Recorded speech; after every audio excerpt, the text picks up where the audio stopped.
Hello, everyone. Thank you so much for joining us today for this webinar on Criterion 3. As you'll see, there's an audio setup slide showing right now, so we'll give you just a moment to take a look at that. Today, you'll be hearing from Monica Varner from University of Tulsa and Gigi Founsler from HLC. My name is Christine Engel, and I also have Denise Clark on the line helping with technology. Just a quick reminder that you can type questions into the dialog box that you should see from GoToWebinar, and we will read those questions out at the end. And with that, I will let Gigi and Monica take it away. Well, thank you so much, Christine. And Denise, thank you for your help here today, too. Well, welcome, everyone. Good afternoon. I am Gigi Founsler, and I'm one of the Vice Presidents for Accreditation Relations. And I am joined by Monica Varner, who's the Executive Director of University Assessment and Institutional Effectiveness at the University of Tulsa. She also serves as the institution's ALO and is a peer reviewer with HLC. So she brings a lot of great wisdom in this presentation. Go ahead and advance the slide, please. We will be giving an overview of Criterion 3 using the revised criteria for accreditation, which became effective a few weeks ago on September 1. Next slide, please. If you participated in the session on Criteria 1 and 2 on Tuesday, you will have heard my esteemed colleague, Linnea Stenson, go over the overview of the revisions for the criteria, as well as how HLC has handled the migration in the assurance system of the former criteria to the revised criteria. Please advance the slide. One more, there we go. One of the pieces I just want to highlight from her talk is this crosswalk from the revised, from the old criteria to the revised criteria. We think this is a helpful tool to see at a glance where some of the changes have occurred, particularly those that were really changed to remove redundancies. For example, old concepts from the formerly known as core component 3E are now found in core component 2B. And you'll just see on especially the right side of this page, some of those condensations, mergers, and removals of core components. Next slide. Before we review the criterion itself, we wanted to quickly remind you about the structure of the criteria. There are 5 criteria for accreditation, and as of September 1, 18 core components. Institutions must explicitly address each core component, providing evidence to support the argument that it is in compliance with each core component. Peer reviewers will then make a determination whether each core component is met with concern, or not met. Next slide. The subcomponents are guiding prompts for institutions, and each subcomponent may not be applicable to all institutions. Also, these guiding prompts are not an exhaustive list of prompts. Institutions are unique and can add other items that show evidence that they are meeting the core components. Next slide. Of course, the revised criteria are on our HLC website, but we also have a few companion documents. That crosswalk slide I showed you earlier is on our website near the criteria, as well as this document that's on the slide right now. They're examples of evidence for the revised criteria, which we think are helpful. Next slide. And speaking of evidence, this is a great quote from John Adams. Facts are stubborn things, and whatever may be our wishes, our inclinations, or the dictates of our passion, they cannot alter the state of facts and evidence. HLC's format within the pathway model of using an assurance argument is evidence-based. So we will spend quite a bit of time today discussing evidence. Next slide.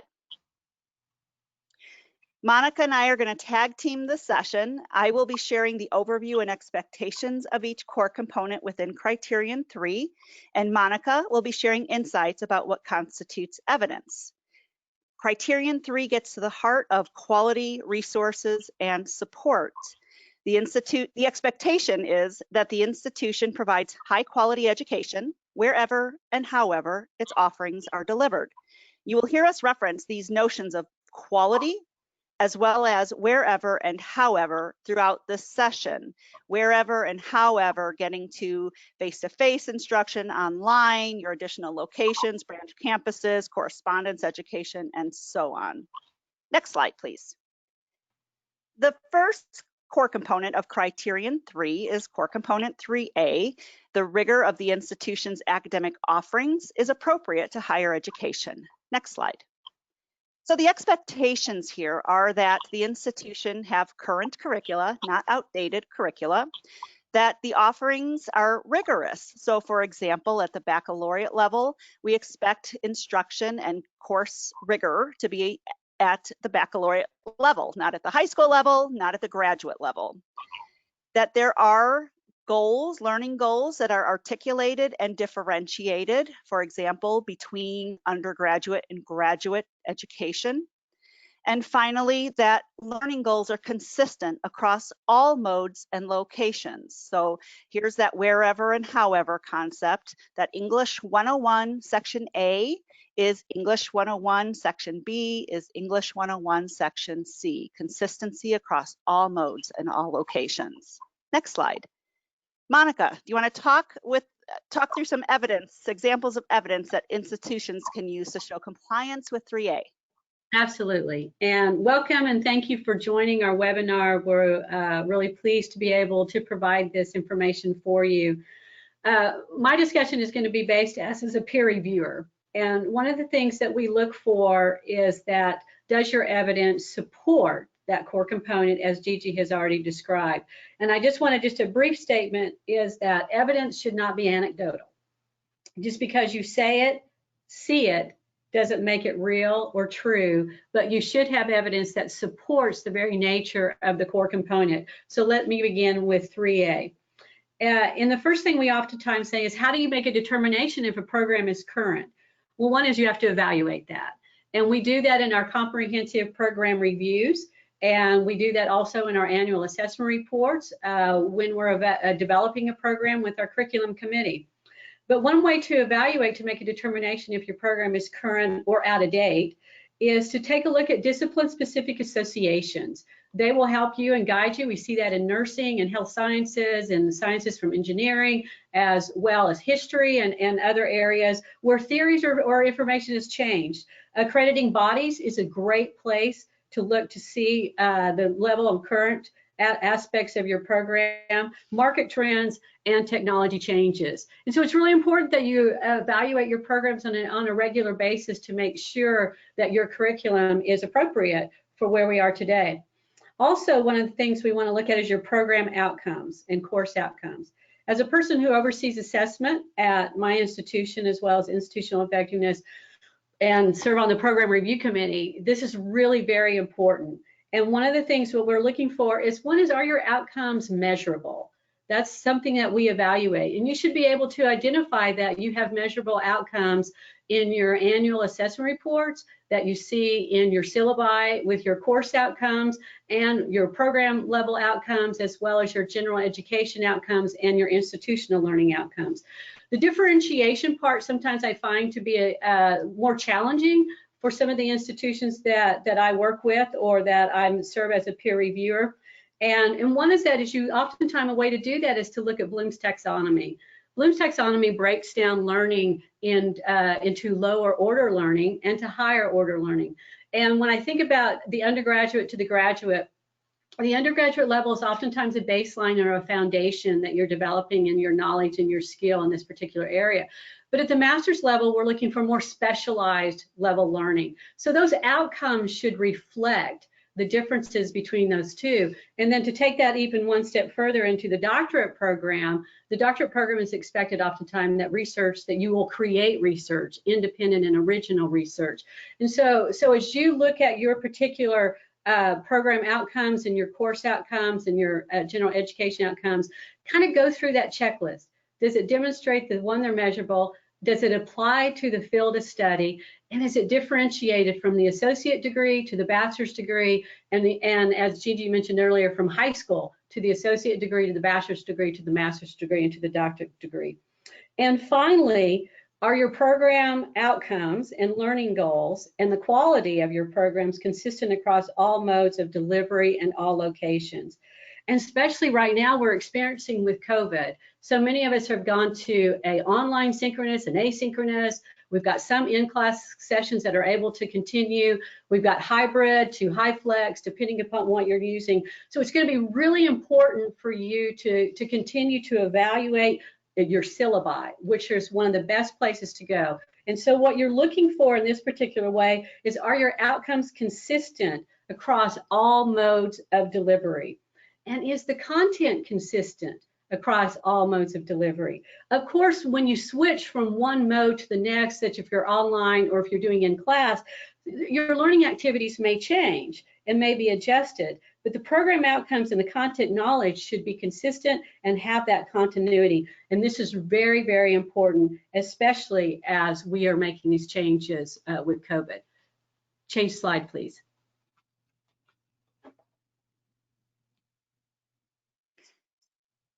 Thank you, Monica. And what you see on the screen are examples of evidence and artifacts that you can use to prove that your institution is engaging in the types of practices Monica just articulated.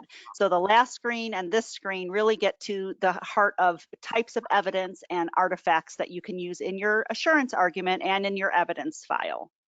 Next slide, please.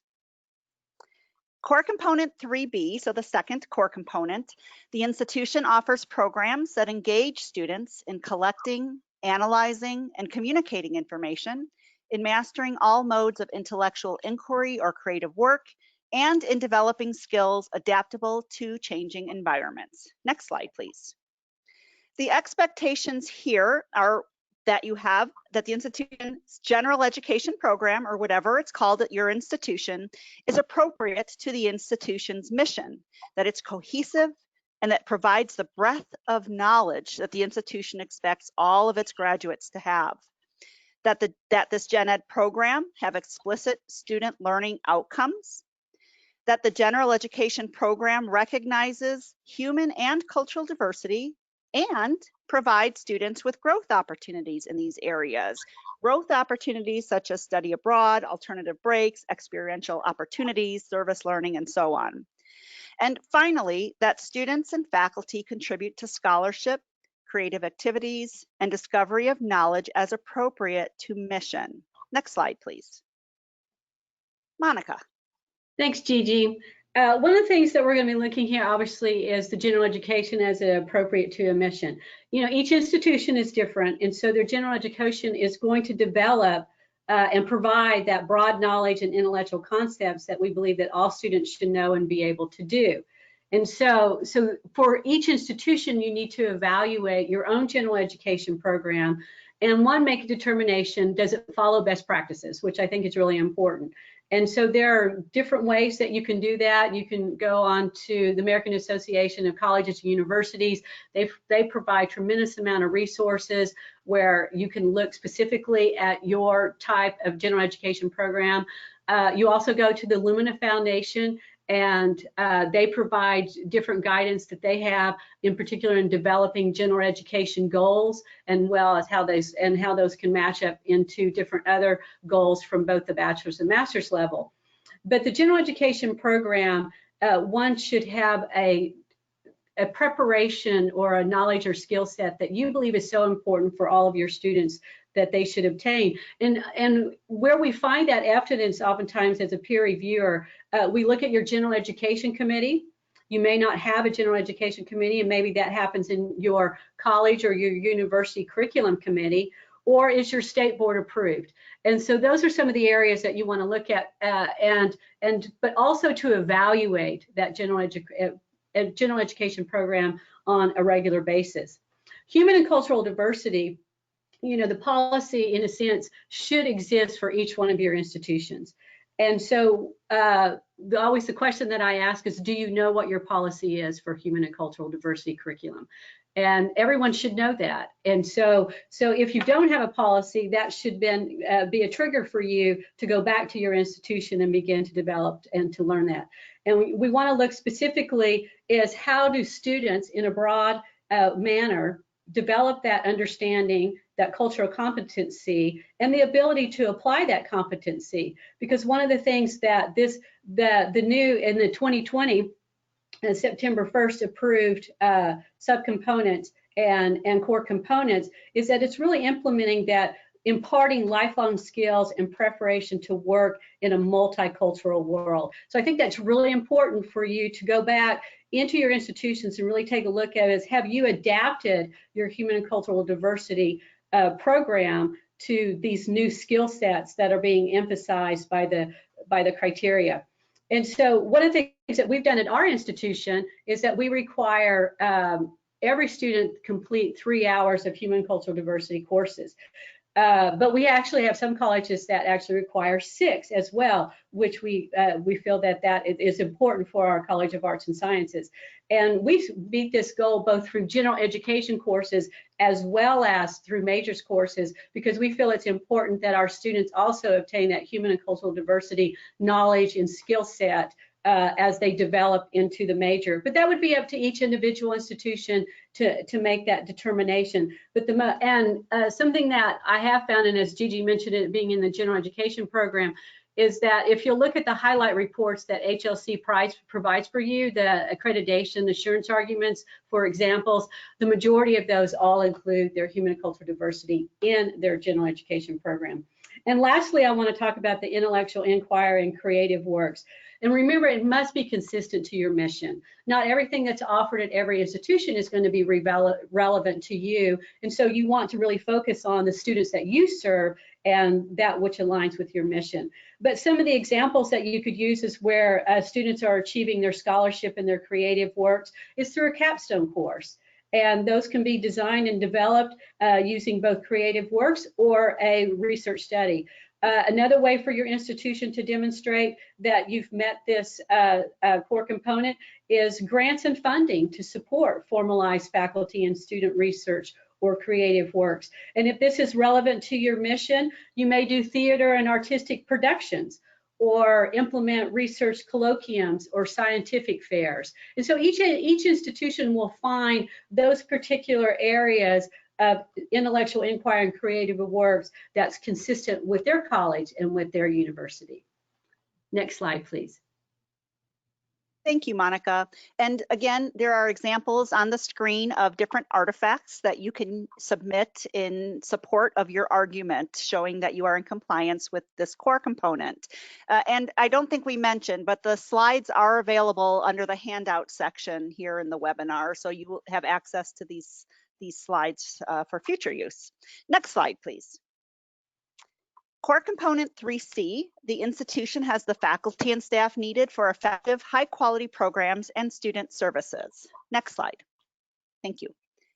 The expectations under 3C, and you'll see there's quite a list here, begins with the composition of its faculty and staff reflects human diversity as appropriate to mission and the constituencies the institution serves.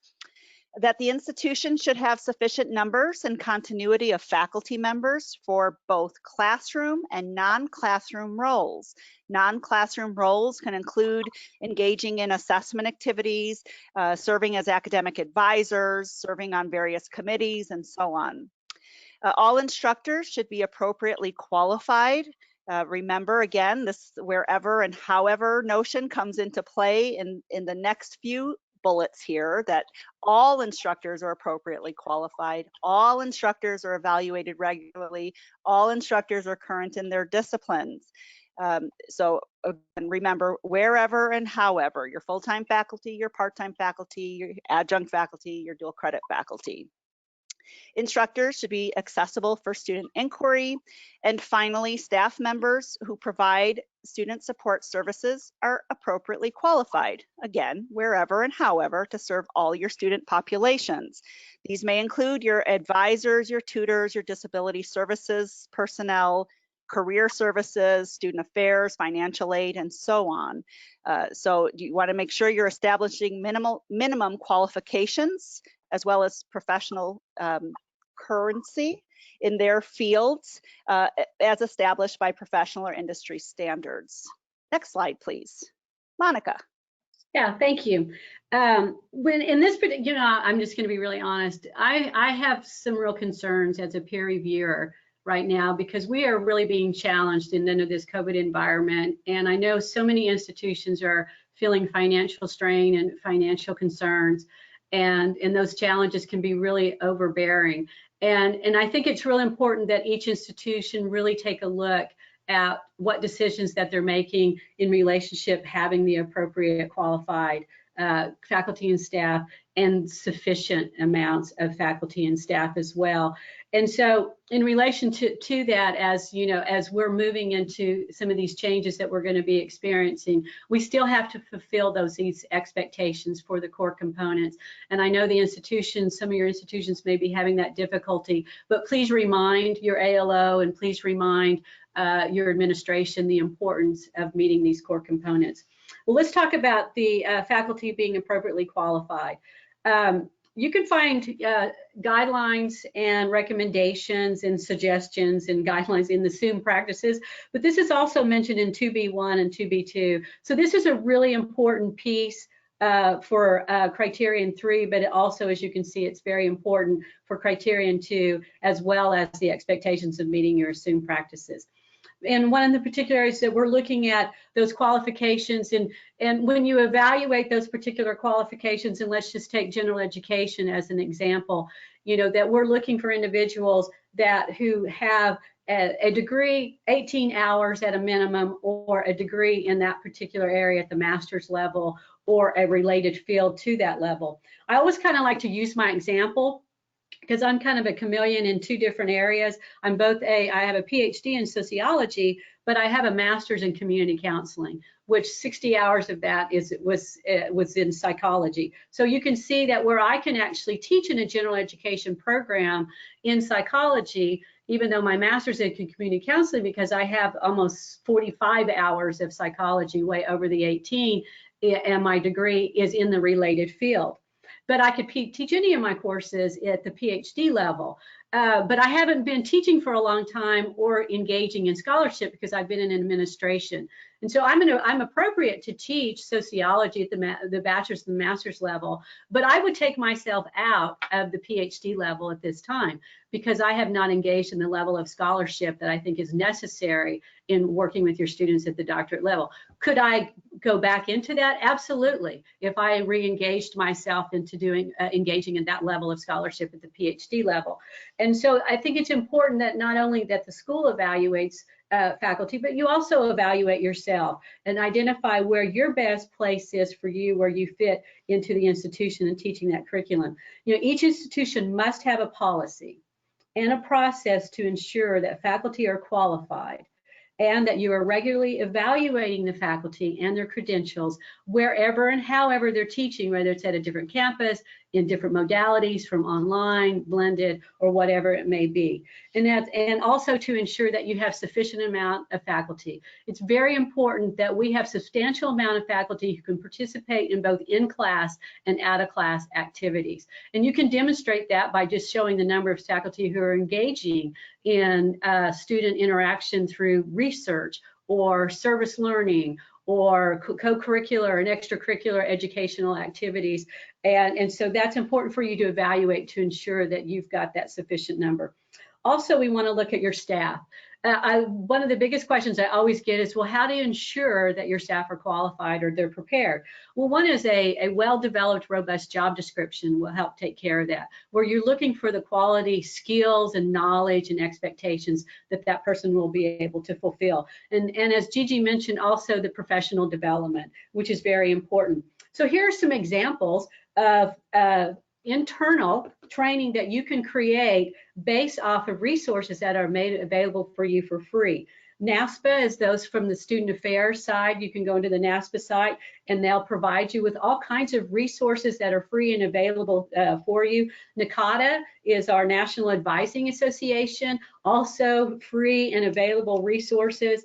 Your federal student aid, there's online training with a financial aid toolkit from the federal student aid, where students actually go in and apply for federal aid. You'll find lots of free resources. Association of Higher Education and Disability will help you with students with access, as well as for American Disabilities Act, and Service Learning, Campus Compact, Learn and Serve. So there's lots of different resources that are available. You can seek out those individuals at their associations to do external training for your staff, but also you can create that internal training as well in your institution. Next slide, please. Thank you, Monica. Again, more examples here, and as Monica was listing the professional development pieces, next slide, please, that the staff can engage in, remember to document those. These are the documentation of these types of activities, if even just in a spreadsheet, will be helpful for the reviewers to see what your faculty and staff are engaged in. Next slide, please. One more. Thank you. 3D, core component 3D. The institution provides support for student learning and effective teaching.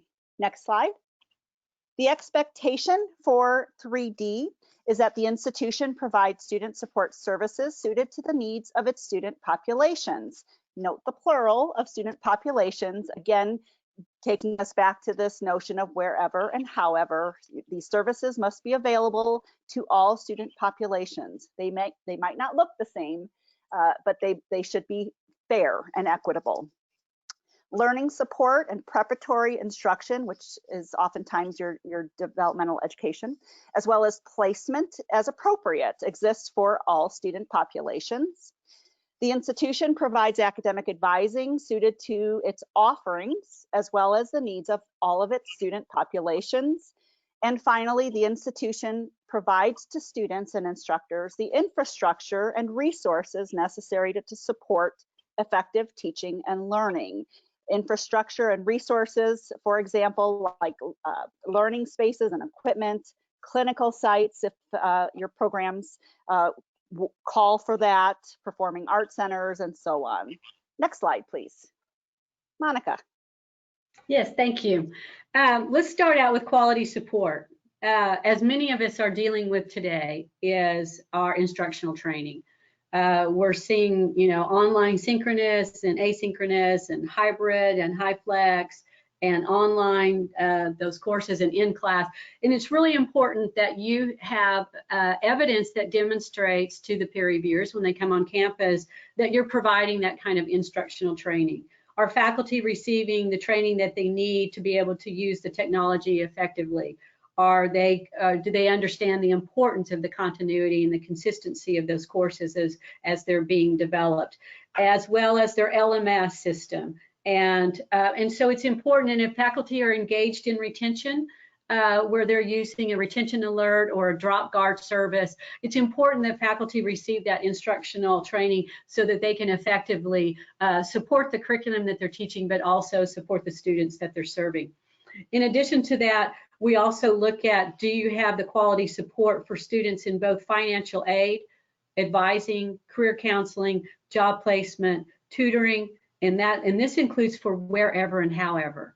And so this oftentimes can be a real challenge, is because when you're trying to put together a program, you've got to be able to advance your services to where if you don't have them at every additional location or branch campus, then you need to be able to demonstrate that you have those services available in a virtual format and that they are easily accessible by students, that they can easily access those services, and those students are available at a broad enough time period where students can be able to use them based off of their personal circumstances. As Gigi described, we have different student populations. We also want to talk about quality resources, and I'm just going to briefly mention a few, but does your equipment work in your computer labs?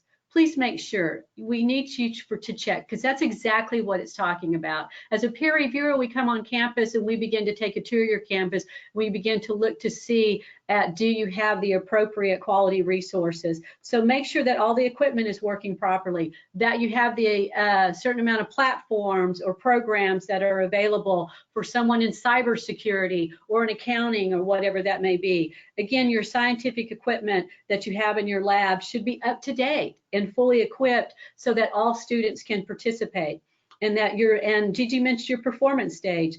Is it safe? I mean, is your stage actually been addressed if it's been damaged or aging? Do you have the appropriate lighting, sound equipment to fill your claims? And part of this is what we emphasize on, even in criteria 2, you claim that you offer these types of programs, make sure that you have the resources that support that. And then finally, the institution provides learning support and appropriate placement for remediation and other challenging courses. And one of the things that I would emphasize is that you can that once students can find those resources of where they need the support if they are a remediation student or they need the appropriate placement, you have the policies and the processes in place to where you effectively place a student into the appropriate mathematics course, science course, or intense writing course that assure that a student is going to be on a path to success instead of to immediate failure. I cannot emphasize how important it is to have well-developed, robust processes and policies and procedures for this particular area, because we want students to start out on a path of success.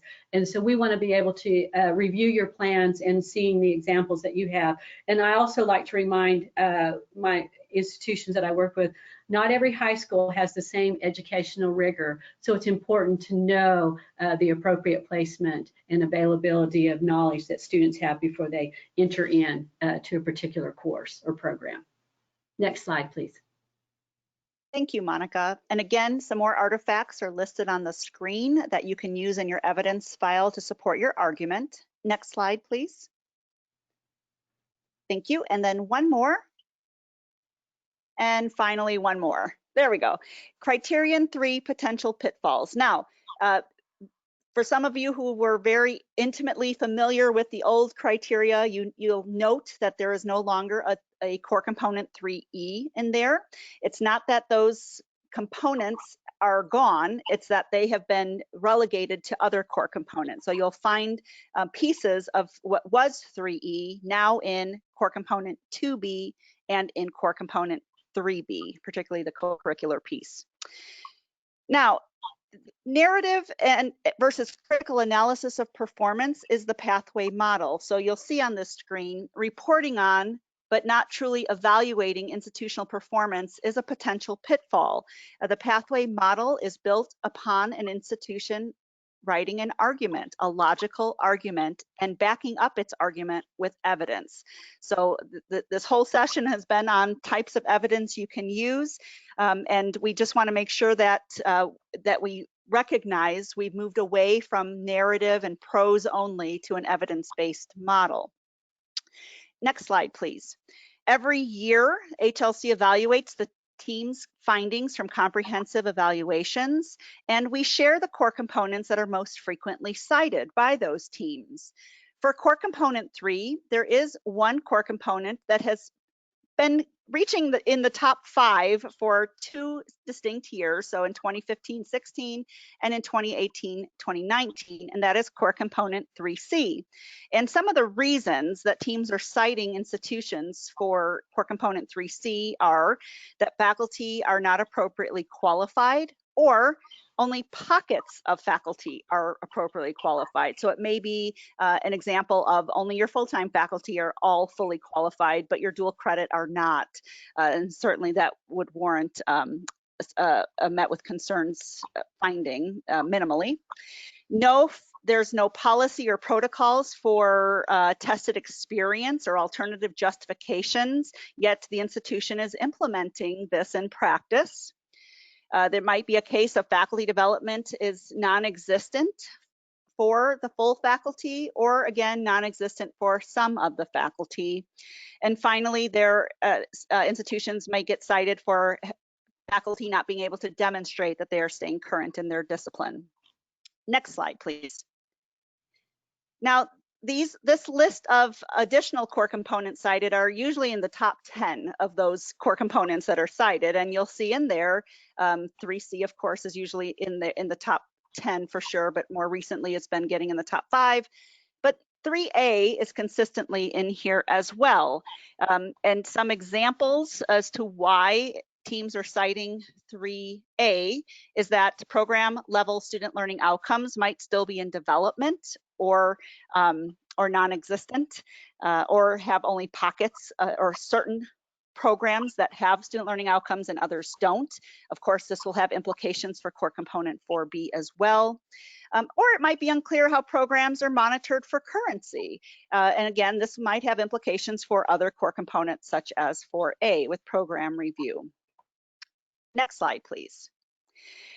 We want to just remind you that our criteria for accreditation are on the website, and within that page, you'll see the companion document of that crosswalk that I shared when we first started this webinar, as well as the document that shows the different types of evidence you can use to support your arguments.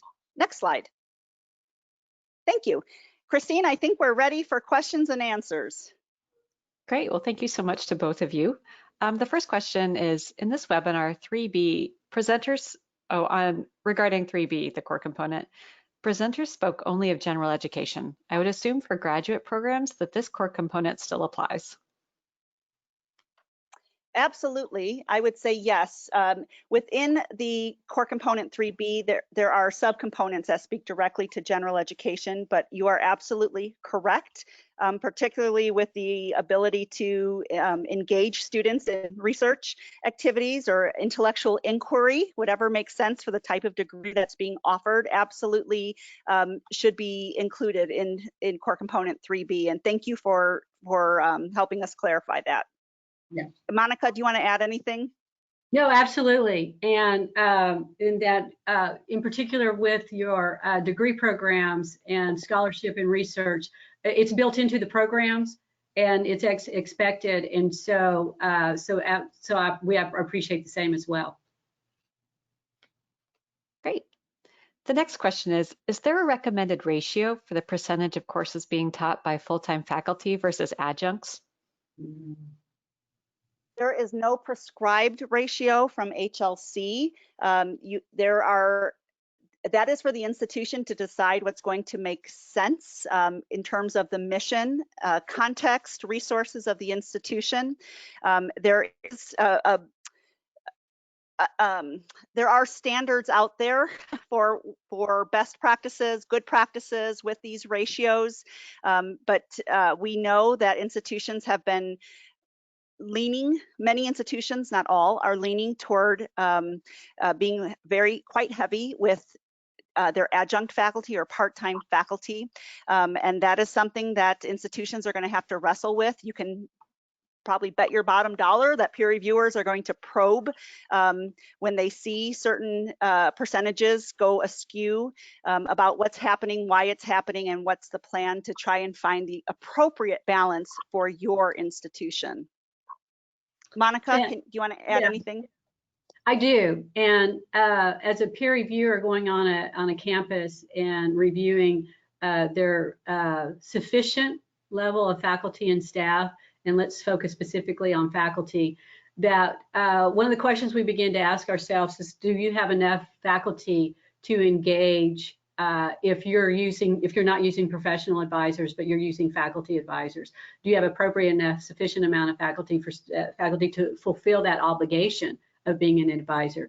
Do you have enough faculty where they can, a substantial amount of faculty can engage in student learning outcome assessment? Do you have enough faculty who can engage in working with students in both intellectual inquiry and creative works? Do you have enough faculty who can engage and support students in relationship to the curriculum and their activities, and if you're offering co-curricular activities and faculty are part of that? So I think you really have to put the microscope, in a sense, back onto the institution rather than looking at what that faculty ratio is are you fulfilling both all of the obligations that you advertise and that you say that you will offer for your curriculum programs, and do you have enough faculty to be able to do that? So that would be my response. Great. Our next question is related to 3C. For a 2-year institution, do we need to have master's level faculty? Well, I'll start, and Monica, you can certainly chime in. I assume practice B2A and core component 3C provide pretty clear guidance as to the requirements or the minimum qualifications for institutions that are teaching transfer type courses for community colleges. So those general education courses, so it's the master's degree in the discipline or a master's degree plus 18 graduate hours in the discipline that's being taught if it's different from that being taught. So I'm not sure if that's what the question is or if there's something more specific about that question. Well, this was a question about being at a community college, is that correct? Mm-hmm. Yes. One of the things that I would say when you're dealing with like an applied associate degree in either in science, that in many cases that is kind of a terminal degree, that you're getting a particular skill set in that applied science degree. And so there may not be an individual that has a bachelor's or a master's level. But when you're looking at your associate degrees in liberal studies and sciences, I mean, that's very clear in the assumed practices that the faculty would have a master's, at least 18 hours in the discipline, or they would have a master's in that field. If they have a different master's, that they would have masters in that field of study or a related field of study. And so I think you have to look at particularly what the program is, and is it a specialized applied degree that is a developing of a skill set, and that's kind of the terminal degree to be able to go out and to implement that particular job. But when you're looking at associate degrees in arts and sciences, that especially in the general education program, it would require master's level. And I think our next question dovetails nicely with that. Is related discipline, is that term defined somewhere, or do guidelines exist? For example, could a computer engineer teach computer science, or could an engineer teach some areas within mathematics? It is defined out there typically within a discipline. The underlying issue is whether a degree in the field or a focus within a specialization by a faculty member appropriately matches the conventions of the academic field. So that is something that typically you would find within a discipline, but HLC doesn't speak, within our criteria, don't speak to specifically to that point, but professional judgment on the part of the peer reviewer will certainly come into play here too.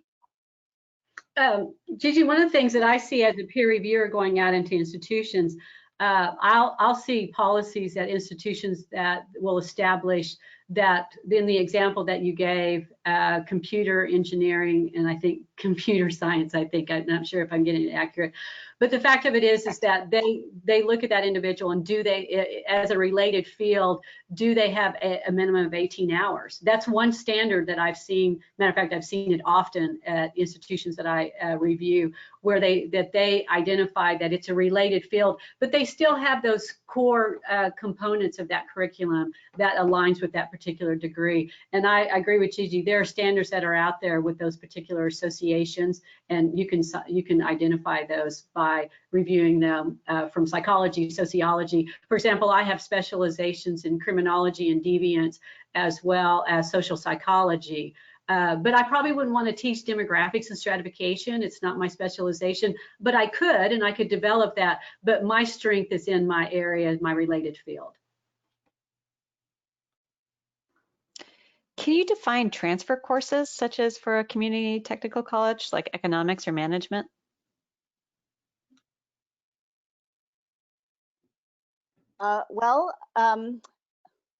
It depends.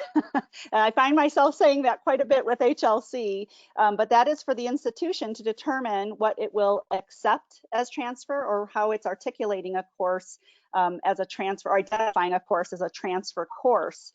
I can come up with an example of accounting.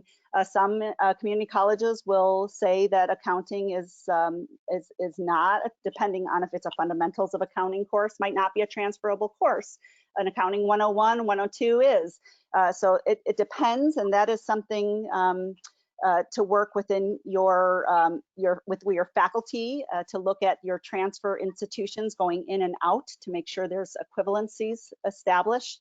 And if you're with a state system, oftentimes they drive what is accepted, the equivalent credits across different institutions. Yeah, Gigi, I think you said it really well. That the one thing is that, and that's in our federal compliance requirements, is that you evaluate in the transfer of credits to the transcript. Do they have the equivalent rigor and expectations of what is expected for that particular degree program? And I think it's very clear that you also have that in place, and so that's expected. Great, and at the moment I only have one more question, and we still have about 15 minutes in this session, so if anyone else has any questions they'd like to get in, go ahead and type them in now. For bachelor's only institutions, can you clarify the qualifications for TAs, graduate students in the classroom, and anything around the extent of their work in the classroom? Well, TAs are not your considered faculty members. They usually have a faculty member who is credentialed, providing some type of oversight if that TA, particularly a GA, a graduate assistant, is teaching. So it's a different classification than a faculty member would have in terms of, as it relates to HLC's criteria for accreditation. Yeah, and I would. Yeah. I would build on that the TA actually may be assigned to as the instructor of record, but the TA there's close oversight and supervision by the faculty that supervises them in that particular position, and so that credentialing is evaluated differently. But the important thing that we look for is, do you provide appropriate supervision, training, and just as we talked about in 4D, do they have the appropriate instructional training and preparation and working with the faculty member in teaching those course or courses? And a follow-up on that, I thought a TA could only be at the graduate level. Typically, we do see TAs and GAs at graduate level, but there are teaching assistants at the undergraduate level at some institutions. Oh, I didn't catch that question at the bachelor's level. Yeah, and Gigi's correct. Now, the teaching assistants are very careful. You need to be, and this is one that we always that I've addressed and I've seen at other institutions, that there's a difference. A teaching assistant is not a graduate assistant. Those are two separate labels.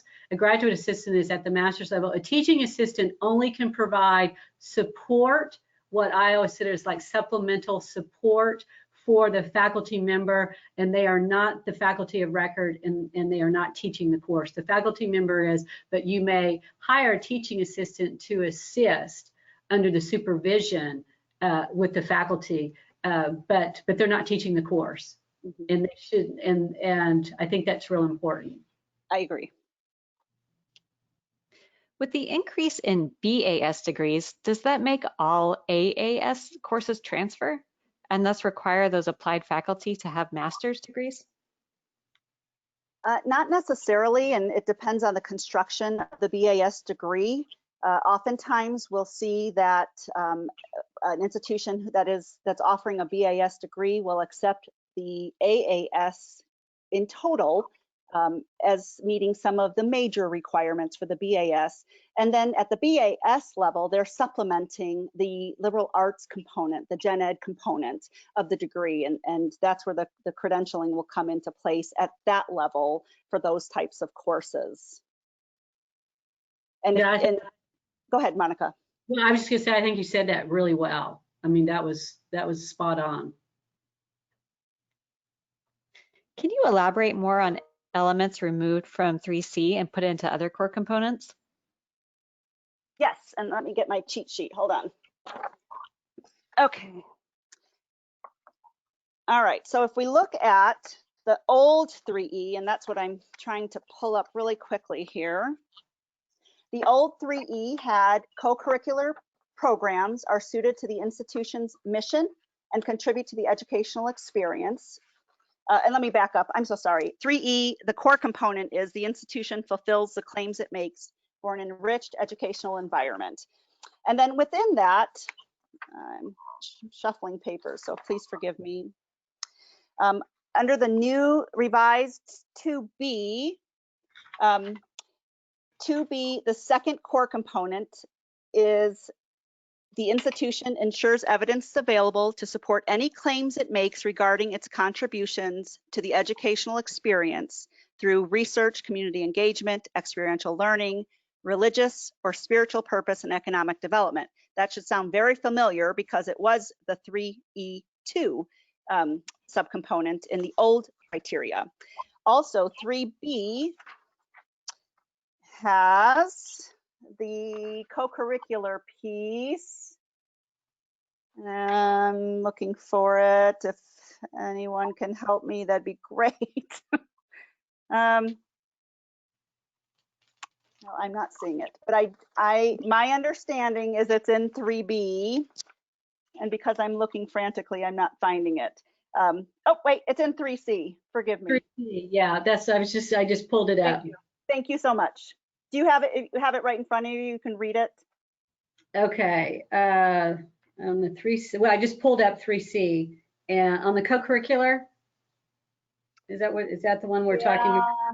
It is. And forgive me. okay, It's moved to it is somewhere here in there, and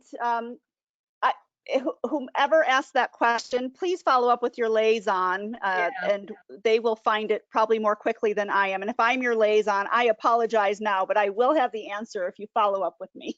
Yeah, I didn't catch the question, so I'm sorry. Can you elaborate more on the elements that were removed from 3C and put into other core components? Okay, well, when I look at the table on the revised, it says from Criterion, current criteria to revised criteria. 3A was 3A, 3B stays at 3C, 3C, 3C, and 3D or 3D, where the changes was with 3E went to 2B. And so right. I think you be more specific what you're emphasizing. The one thing that I noticed when I was looking at 3B was the changes in the advancement of the wording, but the actual core component pretty much stays the same. It's just there might be some individual learning. Now, one of the things that will be helpful if you want to look for any changes, and let me go here to the glossary, and we'll see if there's any in 3A. There's a definition for curricular and co-curricular programming of the quality and rigor of the degree level. Prepare students to think critically and function successfully as distinctly different from K-12. That's a change in the glossary. If we look for 3C in co-curricular, which learning activities, programs, and experiences that reinforce the institution's mission and values and complement the formal curriculum. Example, study abroad, student faculty research experiences, service learning, professional clubs and organizations, athletics, honor society, and careers and services. And then the dual credit is with 3C, and these are both 3C and 4B on co-curricular, and then 3C and 4A for dual credit is courses taught to high school students for which students receive both high school credit and college credit. These courses or programs are offered in a variety of names. Good practice, you'll see that in 4B and 4C, and that should cover it. So go to your glossary because it's also very helpful where you see the expansion of the definition. Thank you, Monica. Great, and it looks like we have time for one final question. Would a bachelor degree be enough for a general education instructor supporting a technical diploma program, such as human relations, applied communications, or interpersonal skills? That's going to depend on the courses. If it's a career and technical program that faculty member is teaching that course in, the expectation is that faculty member should hold at least one degree level above that of the program in which they are teaching. Again, there are so many nuances with the particulars with faculty qualifications. I again recommend you reach out to your staff liaison at HLC for those really particular questions, so that liaison can get a little more context of the institution and the course, and then the program within where that course is housed. And I think GC also that you have to look to see how is that course being used.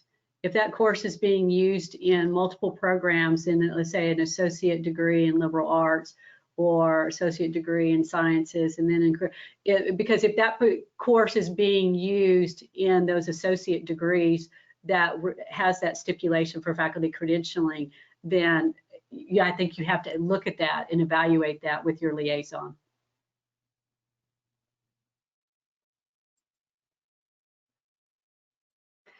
Well, with that, we are coming to the end of our time. Monica, any final thoughts for us?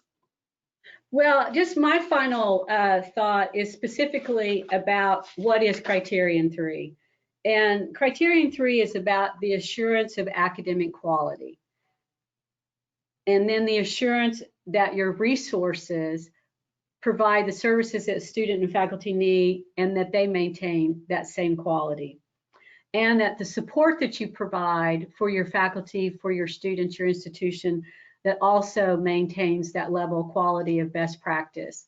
And so it's important that as a peer reviewer, when we come to your campus, what we're looking for is, do you evaluate your performance in all three of those areas: academic quality, quality resources, and quality support? And do you have the evidence to demonstrate that you've done that? Gigi, anything you'd like to close us out with? I just want to again thank everyone for attending this webinar. I would say with each of these criteria sessions that you attend, remember that these are grounded in your institution's mission and context, and it's an important piece to be able to affirm when you're writing your assurance arguments in preparation of a comprehensive evaluation visit. Well, thank you so much for everyone attending today, and thank you so much to Gigi and Monica for all of the information that you shared with us. Everyone have a great rest of your day. Goodbye.